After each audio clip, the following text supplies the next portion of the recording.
So let's be honest, figuring out relationships can feel, well, impossible, right? Like you're trying to solve a puzzle with half the pieces missing. Well, today, we're going to dive into a framework from H. Norman Wright's book, Finding the Right One for You, and see if we can find some of those missing pieces together.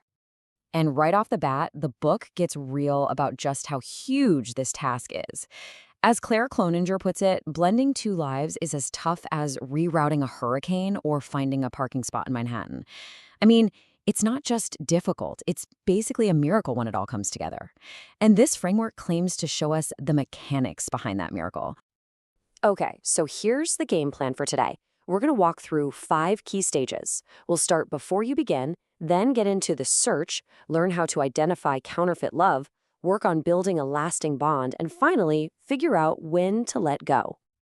All right, first up, before you even think about searching for someone, and this is maybe the framework's biggest point, the journey doesn't start out there, looking for someone else. Nope, it starts right here, with you. It's about facing those inner roadblocks that are holding you back. And you want to know what the biggest barrier of them all is? The fear of rejection. Now, the book argues this goes way beyond just getting first date jitters. It's this really powerful, kind of hidden force that can totally sabotage our chances at a real connection. And a lot of the time, we don't even see it happening. And this is how it works. This is the vicious cycle that fear creates. So it all kicks off with that fear of being rejected. That fear then dials up our need for acceptance to like an 11. And when you're that desperate, you start doing things, maybe you get too clingy or too distant, that ironically, well, they push people away. And what happens? Bam. The exact thing you were terrified of, rejection, happens. It's a total self-fulfilling prophecy. There's a story in the book about a woman named Kay, and it just hits this nail on the head. She said, anytime someone doesn't go along with what I want, I start to feel rejected. And that feeling would bubble up into anger, which, you guessed it, pushed people away. It just kept proving her worst fear right over and over again. Okay, so you've started to work on those inner fears. What's the next step? This next part of the framework is all about the actual search for the one, and it gets super practical. This is not about just waiting for fate to drop someone in your lap. It's all about being intentional, about preparing yourself.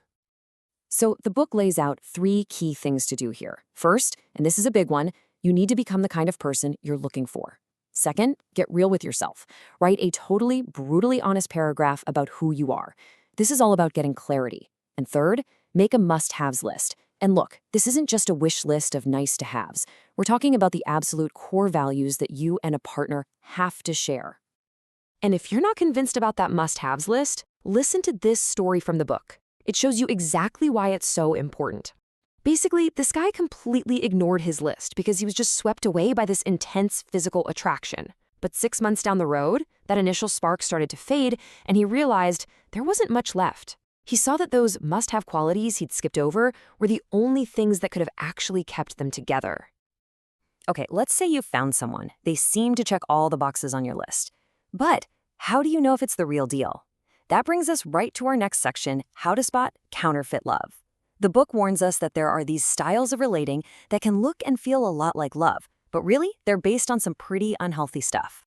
And one of the biggest counterfeits the book talks about is the pleaser.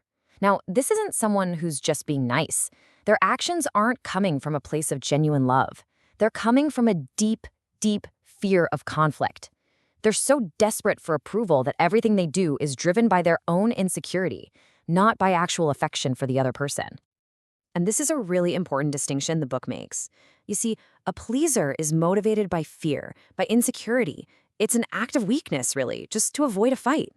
But a servant, on the other hand, is motivated by strength and by genuine love.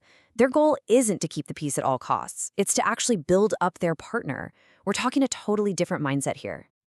So once you're pretty sure you've found a real, genuine connection, the work's not over. Now it shifts to actually building a bond that lasts. This next part is all about the nuts and bolts of compatibility, the real, practical stuff that makes a relationship go the distance. So after all this deep, complex stuff, the book boils it all down to one surprisingly simple secret, the thing that really supports the most successful relationships. Any ideas what that could be? 5 to 1. That's it. That's the secret. The research in the book is pretty clear on this. The happiest, most stable couples have a ratio of at least 5 positive moments for every single negative one. So, you see, the secret isn't about never fighting. It's about making sure the good stuff completely outweighs the bad. And to help you get to that ratio, the book has this amazing analogy. It asks, in your relationship, are you a colonizer? Someone who just expects their partner to learn your language, your way of doing things, because that just leads to frustration. Or are you an immigrant? Someone who actually makes the effort to learn their partner's unique language, creating this really rich, enjoyable experience together. The book argues that this choice, well, it makes all the difference in the world. But let's be real. Not every relationship is built to last forever. So the last part of this framework tackles something we've all probably faced, the painful but totally necessary process of letting go and healing after a breakup.